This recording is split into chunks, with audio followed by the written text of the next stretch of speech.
The day my daughter told her friends I had never worked a day in my life while sitting in the house, whose mortgage I literally approved every month as CEO of Meridian Financial, I knew our relationship had reached a breaking point I never saw coming. What happened next changed everything between us forever.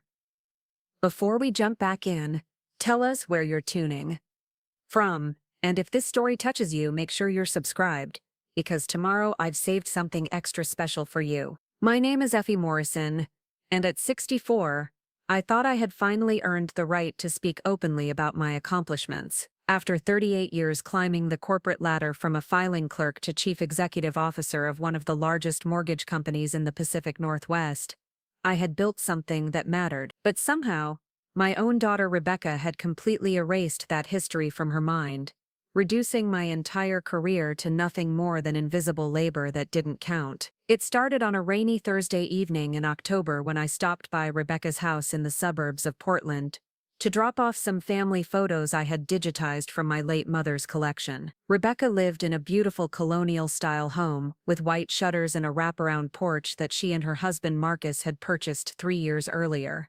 The irony wasn't lost on me that I had personally reviewed their loan application, but Rebecca didn't know that detail. She had no idea that Meridian Financial held their mortgage, and she certainly had no clue that her mother sat in the corner office, making decisions that affected thousands of families just like hers. When I knocked on the front door, I could hear laughter spilling out from the living room. Rebecca opened it with a wine glass in her hand, her cheeks flushed from whatever celebration was happening inside. She looked surprised to see me, glancing back over her shoulder before stepping aside to let me in. The house smelled like garlic and rosemary, and I could see her college friends scattered around the kitchen island, faces I recognized from years of holiday gatherings and graduation parties. "Mom, what are you doing here?" she asked, not unkindly, but with that tone that suggested I was interrupting something important. I held up the manila envelope containing the photos and explained that I had been sorting through Grandma's things and thought she might want copies of the pictures from her childhood. Rebecca took the envelope and set it on the hall table without looking inside, then gestured toward the kitchen where her friends were continuing their animated conversation. I should have left them. I should have made an excuse about having dinner plans or an early morning meeting, but something about the warmth of the house and the sound of easy laughter drew me in. I hadn't realized how quiet my own home had become since retiring 6 months early. After decades of back-to-back meetings, conference calls, and constant decision-making, the silence of my empty house felt oppressive some evenings. Rebecca introduced me to the group, most of whom I had met before, and they were polite enough to include me in their conversation. They were discussing career changes, promotions, and the challenges of balancing work with family life. Sarah, who worked in marketing for a tech startup, was complaining about her demanding boss. Jennifer, a nurse, was talking about the emotional toll of her job. Marcus, Rebecca's husband, chimed in about his recent promotion to senior analyst at an investment firm. I listened quietly, sipping the glass of wine Rebecca had reluctantly poured for me, feeling oddly like an outsider in this group of professionals sharing their work experience. When Sarah asked what I did for a living, I opened my mouth to explain about Meridian Financial, about the complexity of mortgage lending, about the responsibility of overseeing a company that employed over 800 people. But before I could speak, Rebecca laughed and waved her hand dismissively. "Oh, my mom never really worked," she said, as if she were sharing an amusing family quirk. "She was always just around the house when I was growing up, very traditional, you know. Dad was the breadwinner." The wine glass nearly slipped from my hand. I stared at Rebecca, waiting for her to correct herself or acknowledge that she was joking, but she had already moved on to asking Jennifer about her upcoming vacation plan. The conversation flowed around me while I sat frozen, trying to process what had just happened. Never really worked. The words echoed in my head like a cruel joke. I thought about the early mornings when Rebecca was in elementary school, when I would drop her off at before-school care so I could be in the office by 7:30 for senior management meeting. I remembered the evenings when I would pick her up from after-school programs, still in my business suit, mentally reviewing loan portfolios while helping her with homework at the kitchen table. I had worked part-time when she was very young, then gradually increased my hours as she got older, but I had always been working, always building something. The promotion to regional manager had come when Rebecca was in middle school. The vice presidency happened during her sophomore year of high school. By the time she graduated, I was already being groomed for the executive suite, but somehow she had never absorbed any of this information. In her mind, I was just Mom, the woman who packed her lunches and attended her soccer games, not Effie Morrison, the professional who had spent decades analyzing market trends and making million-dollar decisions. I excused myself from the group and walked to Rebecca's powder room, ostensibly to freshen up, but really to collect myself before I said something I would regret. Looking in the mirror, I saw a woman who had always taken pride in her appearance, even in retirement. My silver hair was professionally styled, my makeup understated but polished. I wore a navy blazer and pearl earrings, the same uniform that had served me well in countless boardrooms. But standing in my daughter's bathroom, listening to her friends discuss their careers in the next room, I felt invisible. When I returned to the kitchen, the conversation had shifted to homeownership and the challenges of the current real estate market. Marcus was explaining how difficult it had been to secure their mortgage, how many hoops they had jumped through, how grateful they were to finally find a lender who understood their situation. I nearly choked on my wine. Their situation had been straightforward compared to many applications I reviewed daily: good credit scores, stable employment, reasonable debt-to-income ratio. The approval had been routine. The mortgage industry is so complicated, Sarah was saying. I don't understand how anyone navigates all those regulations and requirements. Thank goodness for people who understand that stuff. Rebecca nodded emphatically. Seriously, I could never do that kind of work. All those numbers and legal documents, it's like a different language. I set down my wine glass with more force than necessary, the clink echoing sharply in the sudden quiet. Everyone looked at me and I realized this was my moment to speak up, to correct the narrative that had somehow formed around my life. I could explain that I not only understood that different language, but had helped write some of the regulations they were discussing. I could mention that mortgage lending had been my specialty for over 3 decades, that I had started in underwriting and worked my way up through every department. Instead, I heard myself making polite excuses about the late hour and thanking them for the wine. Rebecca walked me to the door, chatting casually about weekend plans and reminding me about Marcus's birthday dinner the following month. She hugged me goodbye with genuine affection, completely unaware that she had just erased 38 years of my professional life with a single careless comment. Driving home through the dark streets of Portland, I replayed the evening over and over, trying to understand how this perception had formed. Had I been so focused on being present for Rebecca's childhood that I had failed to communicate the importance of my work? Had I downplayed my achievements to avoid seeming like I was bragging? Or had Rebecca simply chosen to see only the parts of me that fit her preferred narrative? My house felt even quieter when I walked in, the silence amplified by the contrast with the lively gathering I had just left. I poured myself another glass of wine and sat in my home office, surrounded by the awards and recognition plaques that documented my career progression. Regional Manager of the Year 2008, Outstanding Leadership in Community Development 2000. Each piece of hardware represented years of 60-hour workweeks, difficult decisions, and personal sacrifices that had allowed me to provide Rebecca with opportunities I had never had. I pulled out my laptop and scrolled through my LinkedIn profile, reading the endorsements from colleagues and industry leaders. Phrases like visionary leadership and transformative impact and unparalleled expertise filled the screen. I had connections with executives from major banks, regulatory officials, and community leaders across 3 states. My professional network was vast and respected, built through decades of competence and integrity, yet my own daughter thought I had never worked a day in my life. The next morning, I woke up with a headache that had nothing to do with the wine and everything to do with the conversation that kept replaying in my mind. I made coffee and sat at my kitchen table, staring out at the garden I had been neglecting since retirement. The roses needed pruning, the lawn needed mowing, and the flower beds were choked with weeds. For 38 years, I had paid a landscaping service to maintain this yard, because I was too busy building my career to spend weekends on gardening. Now I had all the time in the world, but no motivation to fill it. My phone rang just after 9, and I saw Rebecca's name on the screen. For a moment, I hoped she was calling to apologize, Preparing and narrating this story took us a lot of time. So if you are enjoying it, subscribe to our channel. It means a lot to us. Now, back to the story. To acknowledge that she had misspoken the night before. Instead, she launched into a cheerful recap of the rest of the evening and thanked me for stopping by. She mentioned that Sarah had asked for my recipe for the cookies I had brought to Rebecca's house warming party, the ones I had actually purchased from an expensive bakery, because I had been working late on a complex commercial loan restructuring. "You're so domestic, Mom," Rebecca said with obvious affection.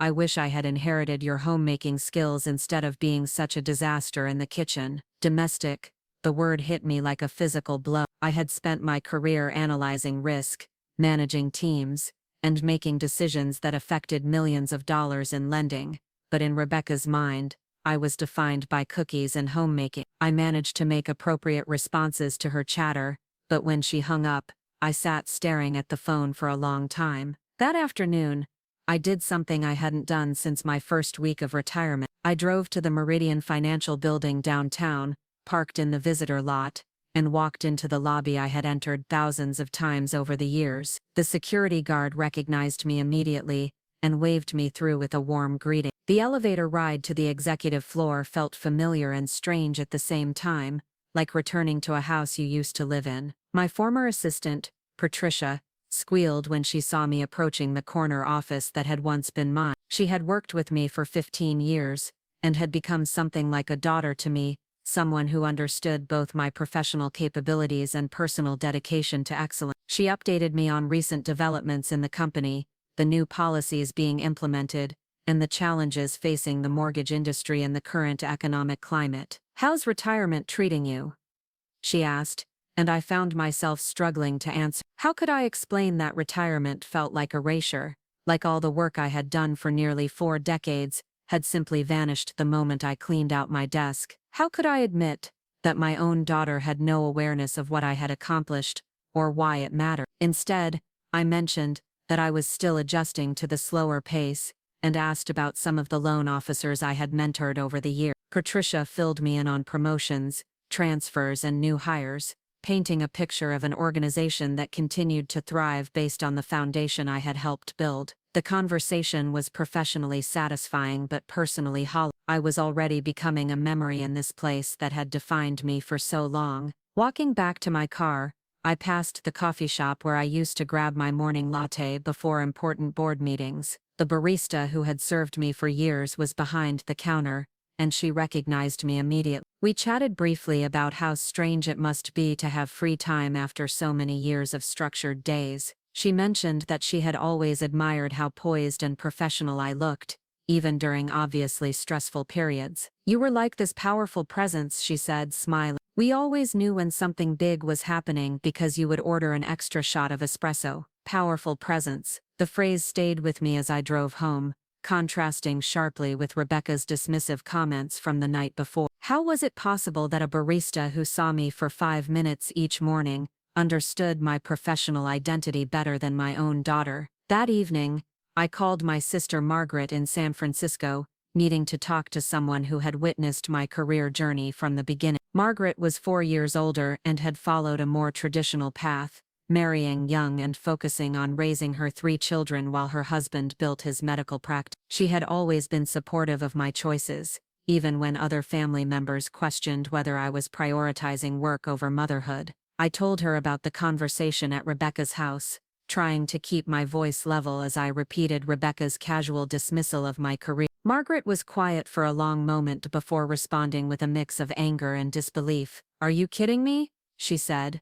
Rebecca said, "You never worked." Did she forget about all those times you missed family gatherings because of board meetings? Did she forget about the business trips, the late nights, the weekends you spent reviewing loan files? Did she forget that you paid for her college education with your salary? Margaret's indignation was validating but also painful because it highlighted how much Rebecca had either forgotten or chosen to ignore. I had made sacrifices for my career, missed school plays and soccer games, hired babysitters for evening events. I had tried to balance everything, but there had been costs. Perhaps Rebecca's dismissive attitude was her way of coping with feeling like my work had sometimes taken precedence over family time. Maybe she needs to see what you actually did, Margaret suggested. Maybe she's so used to thinking of you as just mom that she can't imagine you in any other role. You should show her your old office, introduce her to your colleagues, help her understand what you built. The idea appealed to me, but it also felt risky. What if Rebecca wasn't interested? What if she dismissed my professional achievements as irrelevant to her current life? What if she saw my need for recognition as petty or attention-seeking? I had spent my career projecting confidence and competence, but this felt vulnerable in a way that professional challenges never had. Over the weekend, I found myself sorting through boxes of career memorabilia that I had brought home when I retired. Performance reviews that documented my steady progression through the company ranks, photos from industry conferences where I had been a keynote speaker, articles from the Business Journal that featured my insights on mortgage lending trends, a framed copy of the press release announcing my appointment as CEO, describing me as a visionary leader with an unparalleled understanding of the residential lending market. Looking at these artifacts of my professional life, I felt a strange disconnection, as if I were reviewing someone else's career. Had I really given speeches to audiences of hundreds of industry professionals? Had I really testified before state regulatory committees about fair lending practice? Had I really built a department from 12 employees to over 200? The evidence was overwhelming, but Rebecca's casual dismissal had made me question the significance of everything I had accomplished. Monday morning brought a call from my former colleague David Chen, who had taken over as CEO when I retired. We had worked together for over 20 years, and he had been instrumental in convincing the board to promote me to the top position when my predecessor retired. David was calling to invite me to a reception honoring women executives in the financial services industry, an event where I would be recognized for my contributions to the field. "You have to come, Effie," he said. "They're specifically highlighting your work on expanding access to homeownership for first-time buyers. The programs you developed have helped thousands of families achieve their dreams of owning a home." The recognition was gratifying, but it also emphasized the disconnect between how I was perceived in professional circles versus how my own daughter saw me. Industry leaders wanted to honor my achievements, but Rebecca didn't even know what those achievements were. I accepted the invitation,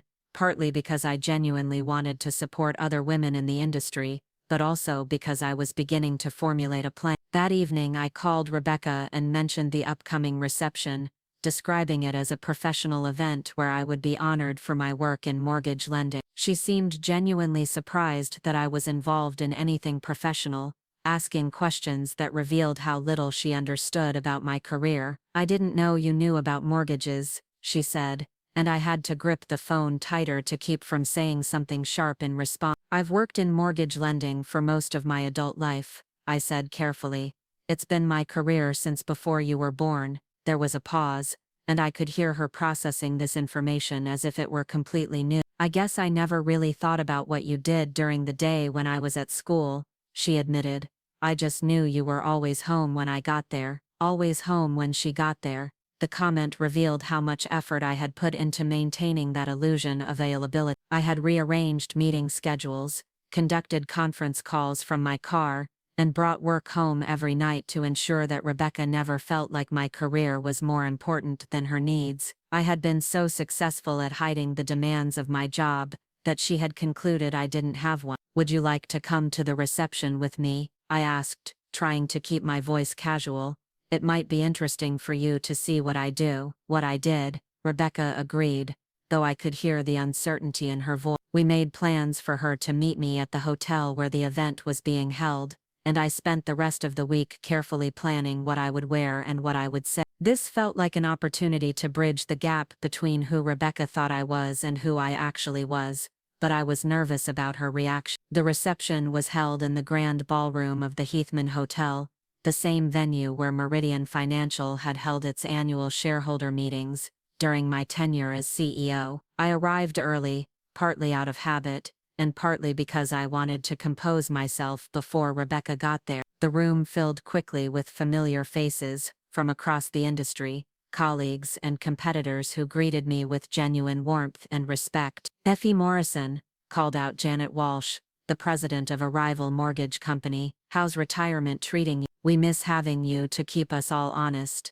Similar greetings came from every corner of the room as I made my way through the crowd: regional bank presidents, regulatory officials, real estate industry leaders, and fellow executives who had worked with me on various initiatives over the year. The conversation was effortless, filled with industry terminology and shared experiences that reminded me how deeply embedded I had been in this professional community. Rebecca arrived just as the formal program was beginning, looking slightly overwhelmed by the size and sophistication of the event. She had dressed appropriately in a navy dress and heels, but I could see her scanning the room with obvious uncertainty. I introduced her to several colleagues, watching her face as they shared stories about working with me on complex deals or seeking my advice on challenging situations. "Your mother is a legend in this industry," said Tom Rodriguez, a longtime loan officer who had worked under my supervision for over a decade. "She taught me everything I know about risk assessment. When I was starting out, she would spend hours explaining the nuances of different loan products and how to match them with borrower needs." Rebecca nodded politely,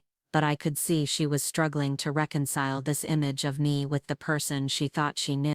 She brought coffee when she picked up Sophia, stayed to chat instead of just grabbing her and leaving. It was everything I'd wanted for years, but it felt hollow, somehow. Performed rather than genuine. I found myself analyzing every interaction, wondering if she was being nice because she actually wanted to repair our relationship or because she wanted back into my will. And that uncertainty poisoned everything, made even pleasant moments feel calculated and false. The truth was, I didn't know how to trust her anymore. Too many years of feeling like an afterthought had created a protective shell that I couldn't just crack open because she'd suddenly remembered how to be considerate. Trust, I was learning, was easier to break than to rebuild. But Sophia, bless her heart, was thriving.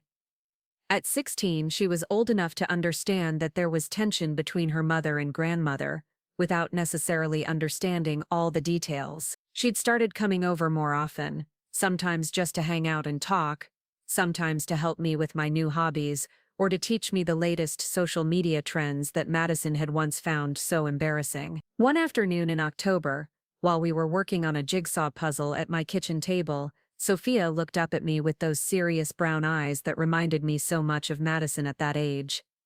"Grandma Clem," she said, "are you and Mom fighting?" I considered my answer carefully. Sophia was almost an adult, deserving of honesty, but she was also Madison's daughter, and I didn't want to put her in the middle of our conflict. "We're working through some things," I said finally. "Sometimes adults need time to figure out how to treat each other better." She nodded thoughtfully, fitting a piece of blue sky into place. "Mom's been really stressed lately. She keeps talking about making things right with you, but she doesn't know how." "What do you think she should do?" Sophia shrugged. "I think she should just be herself, instead of trying so hard to be perfect. You've always loved her anyway, right?" Out of the mouths of babes. Sophia had cut right to the heart of something I'd been struggling to articulate. Madison's recent efforts to rebuild our relationship felt artificial because she was trying to be the daughter she thought I wanted instead of just being herself. But the problem was, I wasn't sure who herself really was anymore. That evening, after Sophia had gone home, I sat in my garden with a cup of tea and really thought about what I wanted. Did I want Madison back in my will? Did I want to rebuild our relationship? Did I want to forgive and forget, or hold firm to the boundaries I'd established? The honest answer was complicated. I wanted my daughter back, but not the version of her that had spent years taking me for granted. I wanted a relationship built on mutual respect and genuine affection, not obligation and financial incentive. I wanted to feel valued for who I was, not just what I could provide. But I also recognized that I bore some responsibility for the dynamic we'd fallen into. I'd enabled Madison's behavior for years by always saying yes. Always stepping in, always making excuses for her. I'd trained her to see me as endlessly available and unconditionally supportive, then felt hurt when she took that for granted. Maybe it was time for a different approach. Maybe instead of just punishing past behavior, I needed to clearly communicate what I expected going forward. Maybe redemption was possible, but only if we were both willing to do the work. As autumn deepened into winter, I began to formulate a plan. Not a punishment, not a test, but a path forward that honored both my need for respect and Madison's need for forgiveness. It would require courage from both of us, honesty that might be uncomfortable, and a willingness to build something new, rather than just trying to repair something that had been broken for years. Because at 73 I'd learned that life is too short to waste on relationships that don't nourish your soul. But I'd also learned that love, real love, is worth fighting for, even when the fight is with the people you love most. The question was whether Madison was ready for that kind of fight, or if she just wanted things to go back to the way they were before. Because that wasn't an option anymore. I'd changed, and there was no going back to the woman who'd accepted crumbs and called it a feat. The real test was just beginning.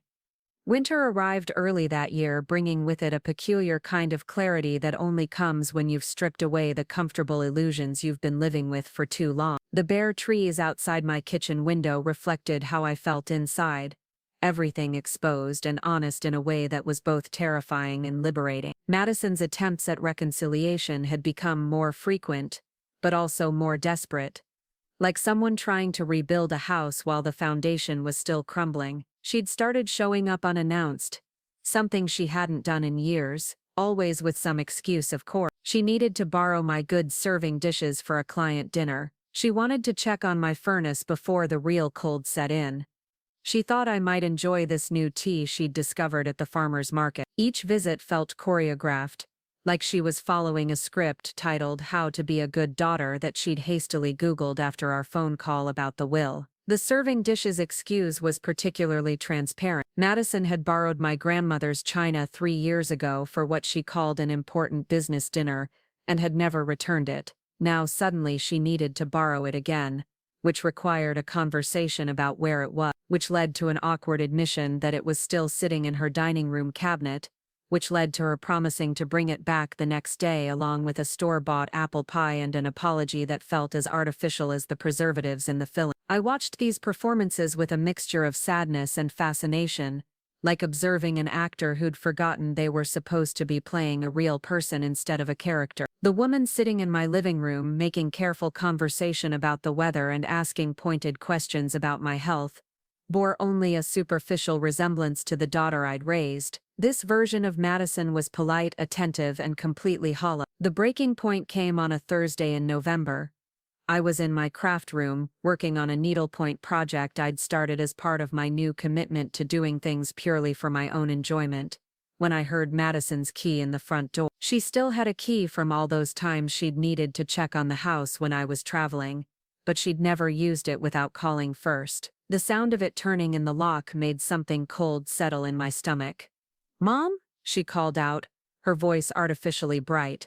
"I brought lunch." I set down my needle and thread, taking a moment to prepare myself for whatever performance she had planned this time. When I walked into the kitchen, I found her unpacking containers from the expensive bistro downtown, the kind of place she usually claimed was too pretentious for her taste. "I thought we could have a nice meal together," she said, not quite meeting my eyes.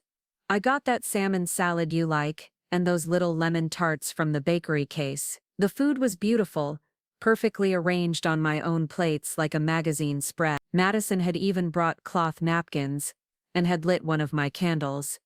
It looked like a scene from a movie about reconciliation, which was probably exactly what she was going for. We ate in relative silence, making the kind of small talk that fills space without actually communicating anything meaningful. Madison complimented my needlepoint, asked about my book club, mentioned that Sophia was doing well in her AP classes. All safe topics, all carefully chosen to avoid any mention of wills or inheritance, or the fundamental issues that had brought us to this strange place. It was only after we'd finished eating, and she was helping me clear the table, that she finally revealed the real purpose of her visit. "Mom," she said, pausing with a stack of plates in her hands, "I've been thinking a lot about what you said, about feeling like I don't appreciate you, about treating you like an obligation instead of my mother." I waited, saying nothing, because I could tell this was a prepared speech, and interrupting would only throw her off her carefully rehearsed script. "I know I haven't been the best daughter," I know I've taken you for granted, and I'm sorry, I really am. I want to do better. The words were right. Technically, they hit all the appropriate notes of contrition and commitment to change, but they felt empty, like coins rattling around in an empty jar. There was no real understanding behind them, no genuine recognition of the specific ways she'd hurt me, or the deeper patterns that needed to change. What does doing better look like to you? I asked. She blinked, clearly not having expected the question. Well, I could call more often, visit more, include you in things. Include me in what things? Another pause.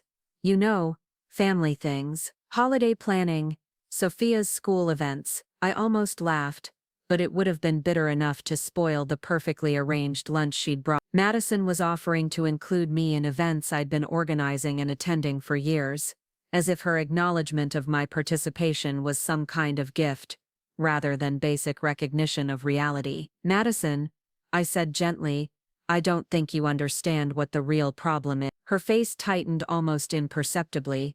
Then explain it to me. So I did. I told her about the years of feeling invisible in her life, except when she needed something. I explained how it felt to be blocked from her social media, not because of any inappropriate behavior on my part, but because she was embarrassed to have people know her mother cared about her life. I described the loneliness of always being the one to reach out, always being the one to make an effort, always being the one to give without receiving. I don't need you to perform being a good daughter, I said. I need you to actually be one, and that means caring about my feelings, even when it's inconvenient for you. It means treating me like a person whose thoughts and opinions matter, not just a resource to be managed. Madison listened with the kind of focused attention that made me think she was preparing her rebuttal, rather than actually absorbing what I was saying. When I finished, she nodded seriously and said, "You're right, I can see how my behavior has hurt you, and I want to make it right." But even as she said it, I could see her mentally checking off boxes. Acknowledge wrongdoing, check. Express commitment to change, check. Make vague promises about future behavior, check. It was like watching someone complete a customer service training module rather than having a genuine conversation about our relationship. That's when I realized that Madison didn't actually want to repair our relationship. She wanted to manage the situation until it went away. She wanted to say the right words, make the right gestures, perform the right emotions, until I forgave her and put her back in my will, and we could go back to the way things were before. She didn't want to change.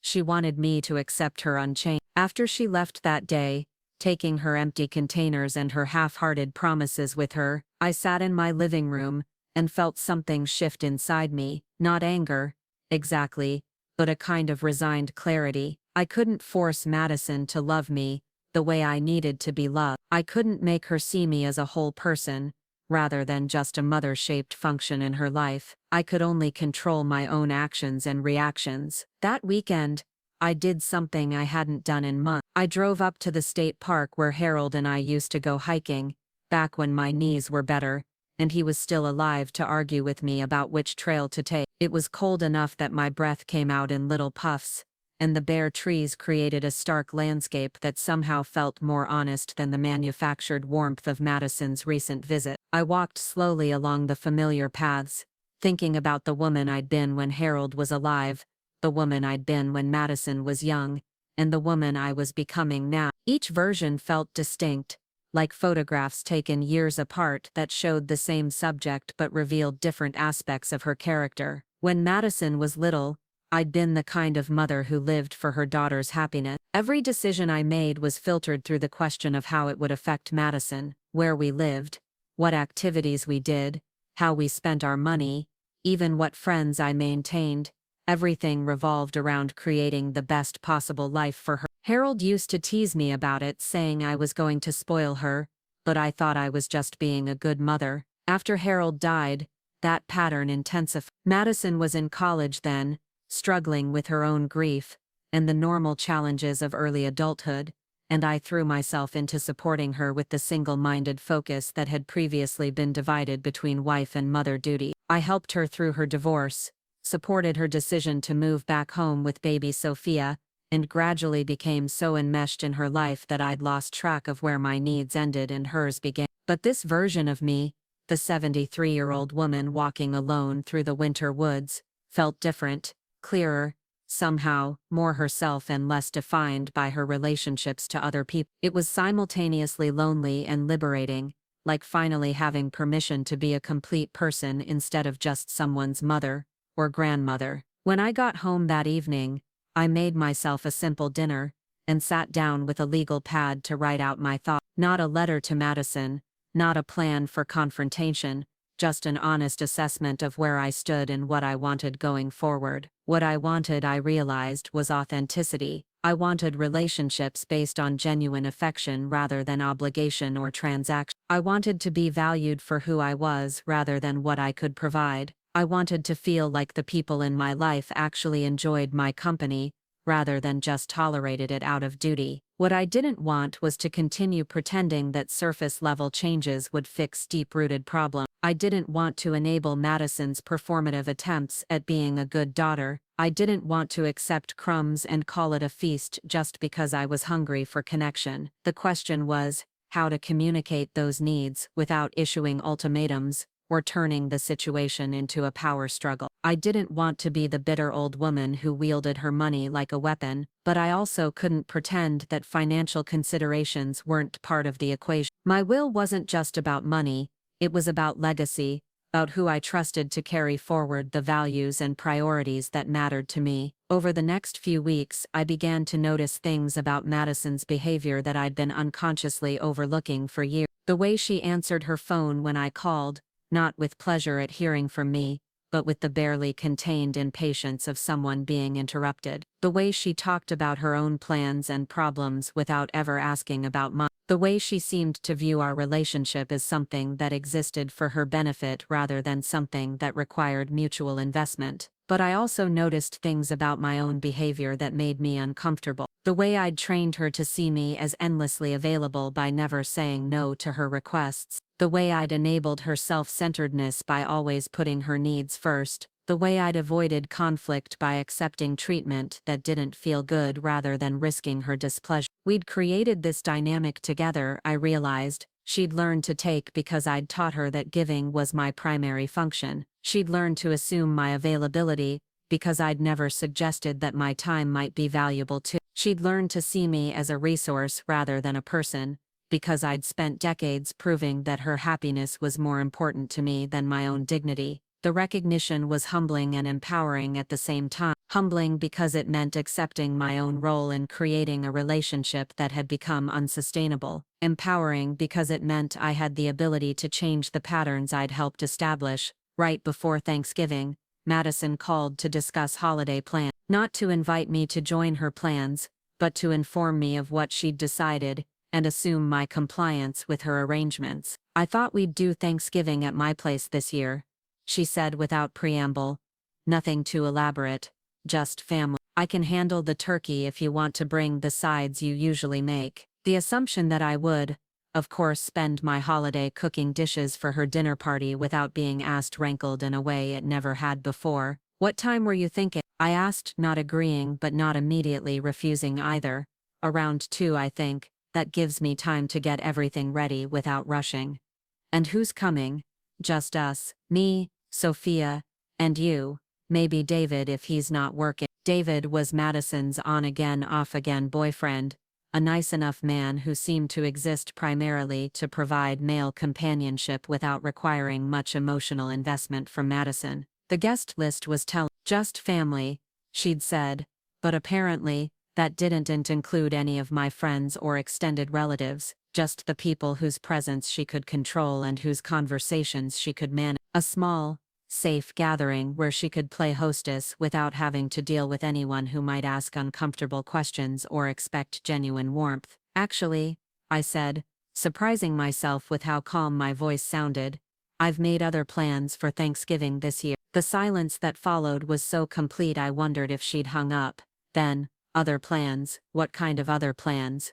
Eleanor Hutchins invited me to join her family's dinner. Her daughter flew in from Seattle, and they wanted an extra person at the table. This was true, though I hadn't given Eleanor an answer yet. The invitation had been casual, the kind of thing neighbors say to be polite without necessarily expecting acceptance. But suddenly, it seemed like exactly what I wanted, a celebration with people who actually wanted my company rather than my cooking. But we always spend Thanksgiving together, Madison said, and I could hear something like panic creeping into her voice. No, you always plan Thanksgiving and assume I'll participate. That's not the same thing as spending it together. I don't understand the difference. And that, right there, was exactly the problem. Madison genuinely couldn't see the difference between including someone in your plans and building plans around their presence. She couldn't distinguish between wanting someone there and expecting them to show up. The difference, I said carefully, is that one involves asking what I want to do,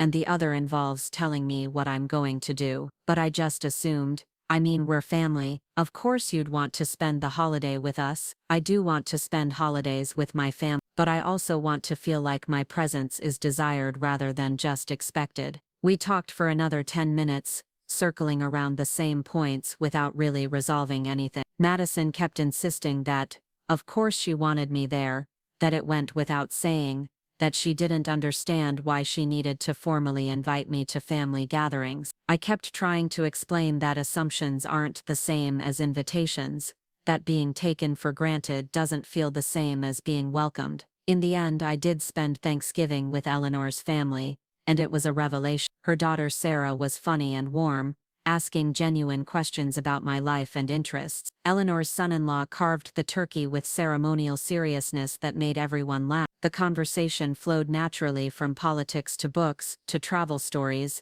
and nobody checked their phone during dinner or seemed eager for the evening to end. Most importantly, I felt valued there, not as a function or a convenience, but as a person whose presence added something to the gathering. Eleanor introduced me to her relatives as my wonderful neighbor Clem, who makes the most beautiful needlepoint and knows more about local history than anyone. Sarah asked for my cornbread recipe, and genuinely seemed to care about the answer. When I offered to help clean up, Eleanor's granddaughter said, "Oh no, you're a guest. Guests don't do dishes." It was a small thing being called a guest instead of being expected to serve, but it highlighted just how many years I'd spent being taken for granted in my own family. Madison called that evening, ostensibly to see how my day had been, but really to make sure I knew what I'd missed by skipping her dinner. "It was nice," she said with forced brightness. "David brought wine, and Sophia made this amazing sweet potato casserole from a recipe she found online. We missed you though." The "we missed you" felt obligatory, like something she thought she was supposed to say rather than something she actually felt, and maybe that was unfair. Maybe she really had missed me, but it was hard to tell the difference anymore between genuine emotion and performed appropriateness. I had a lovely time with the Hutchins family. Eleanor's daughter is a documentary filmmaker, and she told the most fascinating stories about her work in South America. "Oh, that's nice." The flatness in Madison's voice told me everything I needed to know about her interest in my experience. She'd called expecting to hear about how much I'd regretted missing her dinner, not to listen to me describe having a good time elsewhere. After we hung up, I sat in my kitchen with a cup of tea and thought about the different ways people can miss someone. You can miss them because their absence leaves a genuine hole in your life, because conversations are less interesting, and meals less enjoyable without them. Or you can miss them because their absence disrupts your expectations, because it forces you to confront that the relationship you thought was mutual might actually be more one-sided than you realized. I suspected Madison missed me the second way, which explained why her expressions of regret felt so hollow. She hadn't missed my company, she'd missed my compliance with her assumptions. December brought a new challenge when Sophia started applying to colleges. She was a bright girl with good grades and diverse interests, the kind of student who had options. But options require choices, and choices require money, and money meant conversations about financial aid and family contributions and all the messy realities that Madison preferred to avoid until the last possible moment. The first I heard about college applications was from Sophia herself, who mentioned during one of our afternoon visits that she was working on her essays. "Where are you applying?" I asked, genuinely curious about her plan. "Mostly state schools," she said with a shrug that tried to seem casual but didn't quite hide her disappointment. "Mom says we need to be practical about costs. practical about costs. Madison, who spent more on coffee in a month than some families spent on groceries, who'd just bought a new camera for her photography business that cost more than my monthly Social Security check, was suddenly concerned about being practical with her daughter's education. Have you looked at any private schools? Any that might be particularly good for what you want to study? Sophia's face lit up, despite her obvious attempt to stay realistic. There's this amazing program at Davidson College in North Carolina. They have this interdisciplinary major that combines environmental science with policy work, and their alumni network in environmental law is incredible. But it's really expensive, and Mom says we can't afford it. I knew Davidson's reputation and its price tag. It was exactly the kind of school that could open doors for a bright girl like Sophia. Exactly the kind of investment in her future that could pay dividends for decades. It was also exactly the kind of expense that would require either significant family financial support or crushing student debt. Did you apply anyway? I asked. I wanted to, but Mom said there was no point if we couldn't afford it. She said I should focus on realistic options. That evening, I looked up Davidson College's website, reading about their programs and their financial aid policies. They were need-based aid, generous, but they also expected family contributions based on income and assets. The kind of contribution that would be manageable for someone with my resources but difficult for Madison, whose business income was irregular and whose savings were minimal. I found myself thinking about Harold, who'd always believed that education was the one thing you could give a child that no one could ever take away. He'd worked extra shifts at the plant to pay for Madison's college expenses, never complaining about the sacrifice because he saw it as an investment in her future. Madison had graduated debt-free and had never seemed to fully appreciate what a gift that had been. Now she was denying her own daughter the same opportunity, not because the money wasn't available in the family, but because she'd burned her bridges with the person who had it. The more I thought about it, the angrier I became, not just at Madison but at the entire situation. Here was Sophia, a genuinely good kid with real potential, being limited by her mother's pride and poor judgment. Here was a chance to make a meaningful difference in someone's life, being sacrificed on the altar of family dysfunction. I spent that weekend researching college funding options, financial aid timelines, and the practicalities of educational gifts. By Monday morning I'd made a decision that felt both generous and calculated, both loving and strategic. I was going to pay for Sophia's college education, all of it, wherever she wanted to go. But I wasn't going to tell Madison until the applications were submitted and the acceptances were in hand. Let her daughter dream big and aim high without the artificial limitations Madison had tried to impose. Let Sophia apply to Davidson and anywhere else her heart desired, knowing that the money would be there when she needed it. It was a decision that would force Madison to confront the consequences of her choices in the most direct way possible. She'd alienated the person who could have helped her daughter reach her full potential, and now she'd have to choose between her pride and Sophia's future. The test was about to begin, but Madison didn't know it yet. The January snow fell thick and steady outside my bedroom window, the kind of storm that makes the whole world feel muffled and peaceful. I was sitting at my small writing desk, the one Harold had built for me 40 years ago, composing what might have been the most important letter I'd ever written. Not to Madison, though she probably expected one. Not to Robert Henley, though he'd need to be involved eventually. This letter was to Sophia, and it contained secrets that would reshape her future in ways she couldn't yet imagine. My hands moved slowly across the paper, each word carefully chosen. I'd been thinking about this conversation for weeks, ever since she'd mentioned Davidson College with that careful resignation that broke my heart. 16 years old and already learning to limit her dreams to match other people's limitations. It was exactly the kind of compromise I'd spent too many years making myself. Dear Sophia, I wrote, then stopped, crossed it out, started again. Sweetheart, better, more honest. The coffee in my favorite mug had gone cold while I wrestled with how to explain something that was both simple and incredibly complicated. How do you tell someone that their future is secure without revealing the family drama that made such security necessary? How do you offer freedom without exposing the dysfunction that had made freedom scarce? I'd spent the morning on the phone with Davidson's admissions office, speaking with a counselor named Miss Patterson, who'd been incredibly helpful once I explained that I was a grandmother looking to understand the financial aid process. She'd walked me through deadlines, requirements, and the subtle art of crafting applications that stood out in a sea of qualified candidates. Many of our strongest applicants come from families where education is valued across generations, Mrs. Patterson had said.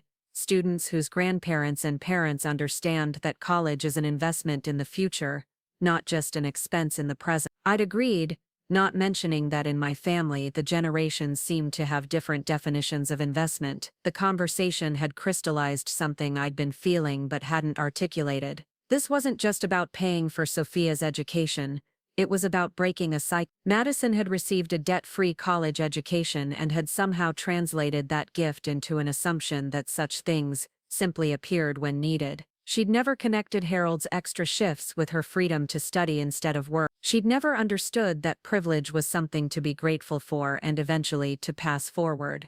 But Sophia was different. I could see it in the way she talked about her future, with excitement tempered by pragmatism. She understood that opportunities weren't guaranteed, that dreams required both vision and resources. She'd grown up watching her mother struggle with the consequences of impractical choices, and she'd learned to be careful in ways Madison never had to be. The letter I was writing would change that careful resignation into confident planning, but it would also put Sophia in an impossible position between her mother and grandmother, unless I handled it exactly right. Sweetheart, I wrote again, there are things about our family that you're old enough to understand now, and conversations that we need to have before you make your college decision. I'm writing this letter because some things are easier to explain on paper than in person, and because I want you to have time to think about what I'm going to tell you. First, the most important thing. Your education is already paid for. All of it. Wherever you want to go, whatever you want to study. I've been saving for your college expenses since the day you were born, and there's enough money to cover 4 years anywhere.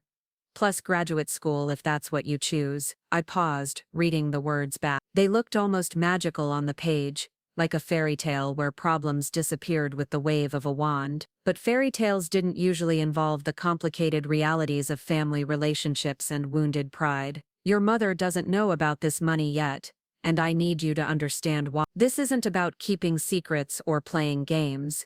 It's about making sure that the decisions you make about your future are based on your dreams and abilities, not on limitations that don't actually exist. I went on to explain, as carefully as I could, about the tension between Madison and me, about the will changes, about my growing realization that money could be both a gift and a weapon depending on how it was wielded. I tried to be fair to Madison while still being honest about our problem. I tried to help Sophia understand that this wasn't about punishment or manipulation, but about ensuring that the next generation didn't inherit the mistakes of the previous ones. The hardest part was explaining what I needed from her. I'm going to ask you to apply everywhere you want to go, including Davidson. Dream big and aim high. When the acceptances come in, we'll tell your mother together about the college fund. That way she can make her own decisions about how to handle the news without feeling pressured or blindsided. I know this puts you in a difficult position, and I'm sorry about that. You shouldn't have to navigate adult problems or keep adult secrets, but you also shouldn't have to limit your future, because the adults in your life haven't figured out how to communicate with each other. I sealed the letter that afternoon and drove to Sophia's school, arriving just as the final bell rang and students poured out into the snowy parking lot. She spotted me immediately, waving with the enthusiasm that reminded me she was still more child than adult, despite her mature approach to college planning. Grandma Clem, what are you doing here? I thought you might want to ride home on such a snowy day, I said, which was true but not the whole truth. Plus I have something for you. She climbed into my car, brushing snow from her backpack and chattering about her day. Chemistry was killing her, but she loved her environmental science class. Her friend Emma was being dramatic about some boy situation. Normal teenage concerns that felt both precious and temporary, given what I was about to add to her world. I waited until we were parked in my driveway, engine off and snow creating a private cocoon around us, before I handed her the letter. This is important, I said. Take your time reading it, and don't feel like you have to respond right away. But do read all of it before you say anything. Sophia looked at the envelope with her name written in my careful cursive, then back at me with a puzzled expression. Is everything okay? You're being kind of mysterious. Everything's fine. Better than fine. Actually, I watched her face as she read, saw her eyes widen when she reached the part about college being paid for, saw her brow furrow as she worked through the more complicated explanations about family dynamics. When she finished, she folded the letter carefully and sat in silence for a long moment, staring out at the snow-covered yard. So you and Mom are fighting about money, she said finally. We're disagreeing about respect, I corrected gently. The money is just how it's playing out. And you want me to apply to expensive schools without telling her that you'll pay for them. I want you to apply to the schools that are right for you, without artificial limitations. Your mother can know about the college fund when she needs to know, not before. Sophia was quiet again, thinking with the seriousness that made me proud and sad at the same time. She was too young to be weighing such complex family politics, but she was also wise enough to understand the implications of what I was offering. What if Mom finds out before we tell her? What if she gets angry with both of us? Then we'll deal with that when it happens. But Sophia, your future is more important than your mother's pride or my hurt feelings. You're the innocent party in all this adult nonsense, and you shouldn't suffer because we can't get our act together. She looked at me with those serious brown eyes that seemed older than her 16 years. Will you promise me something? Of course. Will you promise that whatever happens between you and Mom, you won't make me choose sides? I love you both and I don't want to lose either of you because of some stupid fight about money and social media. The question hit me harder than I'd expected. In all my careful planning and strategic thinking, I'd focused on protecting Sophia from limitations, but hadn't fully considered that I might be putting her in the middle of a conflict that wasn't hers to resolve. I promise, I said, meaning it completely. This is between your mother and me. You're not responsible for fixing our relationship or managing our feelings about each other. Good, because I'm definitely applying to Davidson now and probably Stanford too. And maybe that program at Duke. If you're going to pay for college, I'm going to make it worth your money. The grin that spread across her face was worth every complicated conversation that lay ahead. This was what I'd wanted. Sophia free to dream as big as her abilities would take her, unburdened by financial constraints that weren't real anyway. Over the next 2 weeks, Sophia threw herself into college applications with the enthusiasm of someone who'd suddenly discovered that the ceiling she'd been accepting was actually just a low-hanging cloud. She researched programs, crafted essays, and reached out to current students at her target schools. Her energy was infectious, reminding me of what it looked like when young people were allowed to pursue their potential without artificial barriers. Madison, meanwhile, continued her campaign of performed daughterhood with increasing desperation. She brought me soup when I had a mild cold, offered to drive me to my doctor's appointment, and even suggested we take a weekend trip together to visit some antique shops I'd mentioned liking. Each gesture felt more forced than the last, like she was following a checklist titled, "Things Good Daughters Do," without understanding the spirit behind any of them. The antique shopping trip was particularly painful. Madison had clearly researched my interest just enough to plan an outing that should have been enjoyable, but she spent the entire day checking her phone, making work calls, and asking pointed questions about my health and financial planning that had nothing to do with the beautiful old furniture we were supposedly there to see. "Are you feeling okay, Mom? You seem tired," she said as we browsed through a shop full of vintage quilts and Depression-era glassware. "I'm fine, honey, just enjoying looking at these beautiful things, because if you're not feeling well, we should make sure all your paperwork is in order. You know, medical directives, financial stuff. I could help you organize everything." The transparency of her concern was almost insulting. She wasn't worried about my health. She was worried about her access to my assets. The woman who'd blocked me on social media 6 months ago was suddenly very interested in making sure my estate planning reflected her priority. "My paperwork is fine," I said, running my hand over a particularly beautiful quilt in a wedding ring pattern. "Robert Henley handles all that for me, right? But maybe I should meet with him too. You know, just so I understand everything in case something happens. In case something happens. As if my death was an event to be prepared for rather than a loss to be grieved. As if her primary concern about losing her mother was logistical rather than emotional. Madison, I said, setting down the quilt and turning to face her fully. Do you actually want to spend time with me? Or are you just going through the motions because you think it's what you're supposed to do? She looked genuinely surprised by the question. Of course I want to spend time with you, you're my mother. That's not an answer. That's a statement of relationship status. I don't understand what you're asking, and that was exactly the problem. Madison couldn't distinguish between obligation and affection, between performing family relationships and actually having them. She'd been going through the motions for so long that she'd forgotten what authentic connection felt like. We finished the shopping trip in relative silence, Madison clearly frustrated by my refusal to engage with her transparent agenda, me exhausted by the emotional labor of pretending her performance was genuine. When she dropped me off at home that evening, she lingered in the car like she wanted to say something more but couldn't find the words. "Mom," she finally said, "I really am trying here." "I know you are," I replied, and I meant, but trying to perform being a good daughter isn't the same as actually being one. "Then, tell me what you want me to do. Give me a list or something. I'll do whatever you want." The fact that she thought love could be reduced to a checklist told me everything I needed to know about how far we'd drifted from each other. You can't create genuine affection by completing tasks. You can't manufacture emotional intimacy by following instructions. I want you to care about my life because you're interested in who I am, not because you're worried about what I might leave you. I want you to call me because you enjoy talking to me, not because you think you should. I want you to include me in your world because you value my presence, not because you're managing my feelings. She stared at me for a long moment, and I could see her trying to process what I was saying. Then her face hardened slightly, the way it used to when she was a teenager and didn't want to hear what I was telling her. "That's not fair, Mom. I do care about you. I do enjoy spending time with you. Just because I'm not perfect doesn't mean my feelings aren't real. Your feelings might be real, but your actions don't reflect them. And at my age,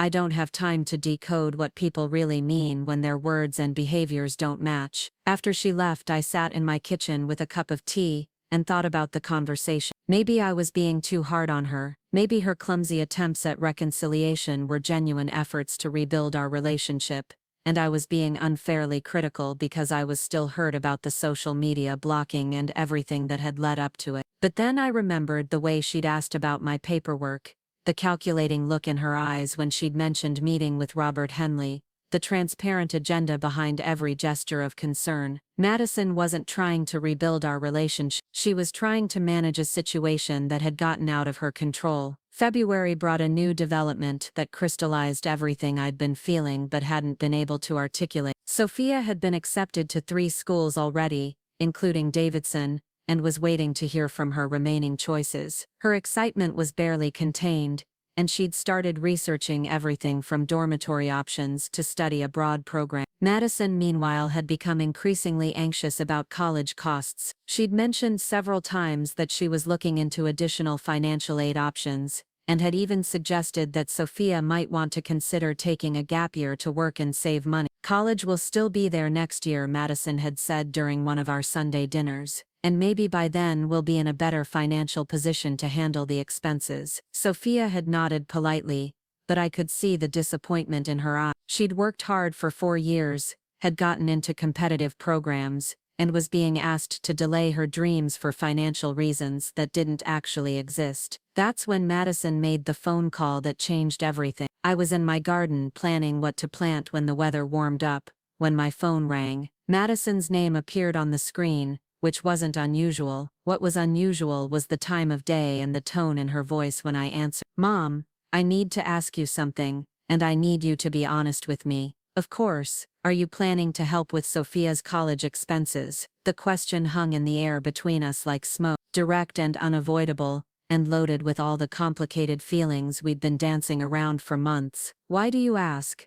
"Because she's been talking about schools we can't afford like they're real possibilities. Because she's acting like money isn't a factor in her decision-making. Because I'm trying to be responsible here and I feel like maybe there's something I don't know." I could have lied, could have deflected or changed the subject or told her we'd discuss it later. But something about the genuine worry in her voice, the maternal concern that seemed to override her usual self-interest, made me decide to be honest. "Yes," I said simply. "I've been saving for Sophia's education since she was born." There's enough to cover wherever she wants to go. The silence that followed was so complete I wondered if she'd hung up. Then I heard her breathing, fast and shallow like she was trying not to cry. "How much?" she asked finally. "Enough, more than enough. And you weren't going to tell me." I was waiting for the right time. The right time. She's already applied to schools, already gotten acceptances. When exactly were you planning to share this information? I could hear the anger building in her voice, but underneath it was something else. Relief, maybe, or vindication. The knowledge that her daughter's future was secure, even if it came at the cost of her own pride. "I was planning to tell you both together after all the acceptances came in. I wanted Sophia to apply based on her dreams, not on financial limitations. So you let me spend months worrying about how we were going to afford college, let me suggest gap years and in-state schools and all these compromises, when you knew the whole time that money wasn't actually an issue." When she put it like that, it sounded cruel, but it also sounded accurate. "I wanted her to have choices," I said, "real choices, based on what she wanted rather than what she thought she could afford." And what about my choices? What about my right to know that my daughter's education was already taken care of? What about my right to participate in planning her future? What about my right to decide how to use my money? What about my right not to be taken for granted? And there it was. The real argument finally out in the open. Not about college funds or financial planning, but about respect and control, and the fundamental question of what we owed each other as family members. "This is about the social media thing, isn't it?" Madison said. "This is your way of punishing me for setting boundaries. This is about you treating me like a resource instead of a person." The social media blocking was just the most obvious example of a pattern that's been going on for years. "So you decided to control Sophia's college planning to teach me a lesson. I decided to ensure that Sophia's opportunities weren't limited by our inability to communicate with each other." We argued for another 20 minutes, covering the same ground over and over without reaching any resolution. Madison accused me of manipulation and control. I accused her of taking me for granted and treating our relationship as transactional. We were both right and both wrong, and we were both too angry and hurt to acknowledge the complicated truth that lay somewhere between our competing narratives. When we finally hung up, I felt drained but also oddly relieved. The secret was out, the cards were on the table, and whatever happened next would at least be honest. No more performances, no more careful avoidance of difficult topics. Just the messy reality of a family trying to figure out how to love each other without destroying each other in the process. That evening, Sophia called. Her voice was careful, neutral in the way that suggested she'd already talked to her mother and was trying to navigate between competing loyalties. "Grandma Clem? Mom told me about the college money. I figured she would. How are you feeling about it?" "Grateful." "Confused." "A little guilty." "Maybe. What do you have to feel guilty about?" "Mom's really upset. She feels like you went around her, like you made her look bad by keeping this secret." I sighed, understanding Madison's perspective even as I disagreed with it. "Sophia, this was never about making anyone look bad. This was about making sure you had options. I know, and I appreciate it. I really do. But now Mom's talking about not accepting the money, about finding another way to pay for college that doesn't involve family drama." The possibility that Madison might refuse the college fund out of pride had occurred to me, but I'd hoped her love for Sophia would override her wounded ego. Apparently I'd underestimated the depth of her hurt and overestimated her practicality. "What do you think about that?" I asked. "I think it's stupid," Sophia said bluntly. "I think pride is a luxury we can't afford when we're talking about my future. But I also don't want to be the reason you and Mom stop speaking to each other. You won't be the reason, sweetheart. If your mother and I stop speaking, it'll be because we've forgotten how to treat each other with kindness and respect. That's not your fault, and it's not your responsibility to fix, but I could fix it, couldn't I? If I just went to a cheaper school, if I made it so the money didn't matter, then you and Mom wouldn't have to fight about it." The fact that she was even considering sacrificing her opportunities to manage our relationship broke my heart. This was exactly what I'd been trying to prevent, the next generation paying the price for the previous generation's dysfunction. Sophia Elizabeth Martinez Davis, I said, using her full name the way I did when she was little and needed to pay attention. You are not responsible for managing the relationship between your mother and grandmother. You are responsible for making the best decisions for your own future. Let the adults handle the adult problems.